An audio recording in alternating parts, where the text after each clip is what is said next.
Hi families, I just wanted to give you guys a little tutorial on how to access your child's Google Classroom. This is going to be something that we use in the future week to assign any writing assignment for you. So what you're going to do is you're going to log on to Google under your child's username. I went under my own daughter's. Your child's is going to be their lunch code at wsdoc.me. You can see my daughter's comes up there. You're going to click on the waffle and go down to Classroom. Now, since this is my daughter's account, she has all of her teachers on there, but I added her to mine. You're going to look for my name and click on it. And in here, you're going to be able to see all of the assignments. You can see them two different ways. You can see them under the stream, and you'll be able to scroll and see the assignments that I post on here. Or you can go into classwork, and you'll see them on here. I want you to pay attention to the dates. These ones are past assignments that we're not going to be worrying about.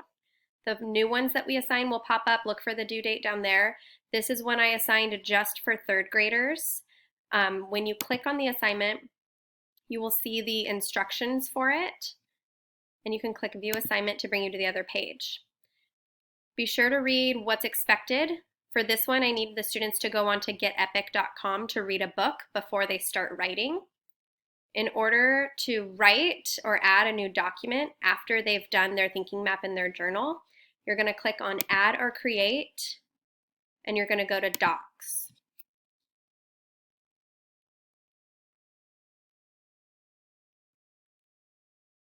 Once the new page is opened up, our students have the option of speaking their text into their document. So they've known how to use this for a while. They use it in the classroom a lot. They're going to click on Tools and Voice Typing. You may need to add authorizations on your computer to access the microphone, but what they're going to do is they're just going to click to speak, and it will start recording what they say. Make sure they include their punctuation, exclamation mark.